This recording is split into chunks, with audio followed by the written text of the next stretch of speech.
So we're going to solve a numerical here that was asked a long time back in the JEE exam. Let's read it out. So I have equal weights of methane and hydrogen which are mixed in an empty container at 25 degrees Celsius. The fraction of the total pressure exerted by hydrogen is, and you have the four options, which is 1 by 2, 8 by 9, 1 by 9 and 16 by 17. So let's go ahead and solve this. So let's figure out the approach to this problem. What's given to us? I have methane, which is CH4, and hydrogen, and I have their masses which are equal. Yeah, they're saying equal weights are mixed. So let me assume that that value is, say, some m grams, yeah, some variable m.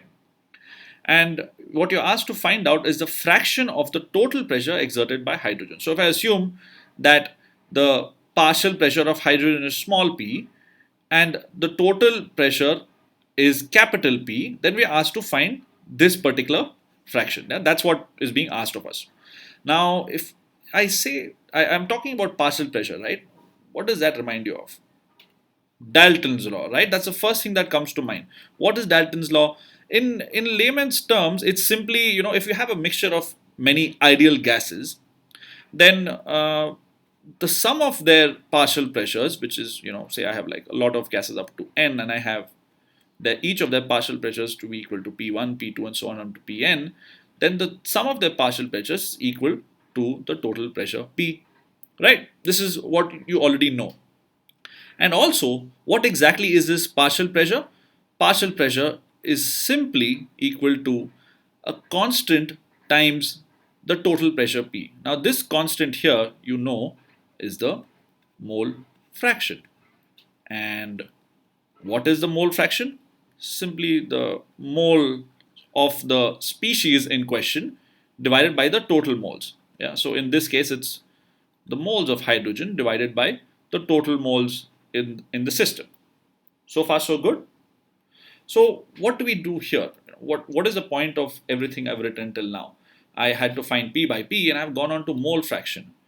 Remember, from this equation here, if I take, capital P to the other side, then all I have is P by P is X itself, which is the mole fraction. So essentially, we are asked to find this mole fraction value. That's what the question is asking for. That's the most important idea here that you need to realize, right? So the question is simply asking for the mole fraction of hydrogen specifically. Now that we've got this sorted out, we can actually go ahead and solve this. Put some numbers, variables. We've already assumed that the mass that we are mixing is m, right? And yeah, let's go ahead and do this now. So you know that the moles of hydrogen are simply going to be this mass m divided by 2, because that's the molar mass, right? 2 gram per mole is the molar mass of the hydrogen gas. And then you also know the moles of the other guy, which is methane, is simply going to be 6 m, the small m, divided by 16, right? Because the molar mass of CH4 is 16 gram per mole. Pretty straightforward stuff. Now, if I'm to find the mole fraction, which is x of H2, the mole fraction of hydrogen, I will put here the moles of hydrogen that I have divided by the total number of moles, which is simply the moles of hydrogen, which is m by 2 plus m by 16. Pretty straightforward stuff from here. It's just fractions, and if I simplify this, I get this fraction to be 8 by 9, which is my answer over here. Okay, so the answer here is option 2. So to summarize, I have equal weights of methane and hydrogen, which I've assumed to be the variable small m grams.